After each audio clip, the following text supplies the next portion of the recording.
আমাদের কাছে নিরাপত্তার অগ্রাধিকার সবার আগে। আমাদের নিজেদের দায়বদ্ধতা ঠিক থাকতে হবে। কোন রকমের অনাকাঙ্ক্ষিত ঘটনা ঘটার কোনো সম্ভাবনা নেই। উদ্দেশ্য যদি সৎ থাকে আমরা অবশ্যই তাদেরকে স্বাগত জানাবো। আর্থিক সহযোগিতা মাত্র শুরু হয়েছে, এটি ক্ষুদ্র একটি প্রচেষ্টা মাত্র। শহীদ পরিবারের প্রত্যেক পরিবার থেকে অন্তত একজনকে চাকুরি দেওয়ার ব্যবস্থাটি কিভাবে করা যায় সেই পরিকল্পনা চলছে। আমাদের এরকম সকলের সহযোগিতা থাকলেই এগুলো সুন্দরভাবে করা সম্ভব। আমরা আসলে আমাদের কাছে নিরাপত্তার অগ্রাধিকার সবার আগে, কারণ এখানে যেমন সাধারণ মানুষ আসবেন, এখানে বাংলাদেশের বিভিন্ন ক্ষেত্রে বিভিন্ন গুরুত্বপূর্ণ মানুষ আসবেন, পাশাপাশি সবচেয়ে গুরুত্বপূর্ণ আমাদের কাছে যারা শহীদ পরিবার এবং আমাদের আহত যোদ্ধারা আসবেন। সো আমাদের সকলের কথা চিন্তা করে আসলে এখানে নিরাপত্তার একাধিক স্তর বিশিষ্ট নিরাপত্তা আছে।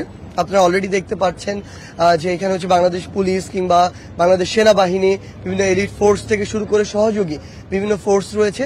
সো আমাদের একাধিক স্তরের নিরাপত্তা আছে, কিন্তু সবচেয়ে গুরুত্বপূর্ণ বিষয় হচ্ছে আমরা এখানে যারা আজকে আসছি, অংশগ্রহণ করছি, যারা উপভোগ করব, আমাদের নিজেদের দায়বদ্ধতা ঠিক থাকতে হবে। মানে আমাদের দ্বারা যেন এমন কোনো ঘটনার সৃষ্টি না হয় যেটা অপ্রত্যাশিত।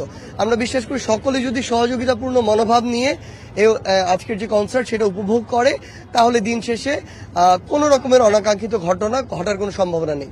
দেখুন, এই কনসার্টটা হচ্ছে কিছু আন্দোলনকারী তাদের জায়গা থেকে এই কনসার্টটা আয়োজন করেছে। তারা আমাদের জুলাই শহীদ স্মৃতি ফাউন্ডেশনের সাথে যোগাযোগ করেছিল এই বলে যে এখানকার যেই ফান্ড কালেক্ট হোক না কেন, এটা পুরোটা তারা জুলাই শহীদ স্মৃতি ফাউন্ডেশনে দিবে শহীদ পরিবার এবং আহতদের জন্য। আমরা তাদের সদিচ্ছাকে অবশ্যই স্বাগত জানিয়েছি এবং তাদের যে প্রয়োজনীয় বিভিন্ন সহযোগিতা করার আমাদের জায়গা থেকে যতটুকু সম্ভব সেটুকু চেষ্টা করেছি। আমরা আমাদের জায়গা থেকে মনে করি অনেকেই আসলে আমাদের শহীদ পরিবার এবং আহতদের পাশে দাঁড়াতে চাইবেন। এক একজনের আসলে দাঁড়ানোর যে প্রক্রিয়া সেটি কিন্তু ভিন্ন হবে। সবাই আসলে ফান্ড রাইজিং কনসার্ট করবে না। কেউ হয়তো ব্যবসায়িক প্রতিষ্ঠানের মাধ্যমে দিবে, কেউ স্বেচ্ছাসেবী সংগঠনের মাধ্যমে দিবে, কেউ ব্যক্তিগত জায়গা থেকে দিবে। উদ্দেশ্য যদি সৎ থাকে আমরা অবশ্যই তাদেরকে স্বাগত জানাবো এবং আমরা মনে করি বাংলাদেশের জনগণ হিসেবে এটি আমাদের দায়িত্ব যে আমাদের যারা শহীদ পরিবার রয়েছেন, আহত রয়েছেন, তাদের পাশে দাঁড়ানো। আমরা এটা অসংখ্যবার আমাদের জায়গা থেকে বলেছি যে তারা যতদিন এই বাংলাদেশে আছেন, আমরা যতদিন আছি, আমরা আমাদের জায়গা থেকে সর্বোচ্চ চেষ্টা করব। আমাদের ফাউন্ডেশন তাদের জায়গা থেকে সর্বোচ্চ চেষ্টা করবে। আর্থিক সহযোগিতা মাত্র শুরু হয়েছে, এটি ক্ষুদ্র একটি প্রচেষ্টা মাত্র।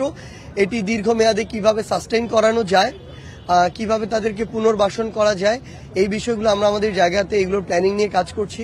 তাদের চিকিৎসা বিষয়ে কিভাবে আরও স্পেশালি তাদেরকে কেয়ার করা যায় সেটি নিয়ে কাজ চলছে। শহীদ পরিবারের প্রত্যেক পরিবার থেকে অন্তত একজনকে চাকুরি দেওয়ার ব্যবস্থাটি কিভাবে করা যায় সেই পরিকল্পনা চলছে।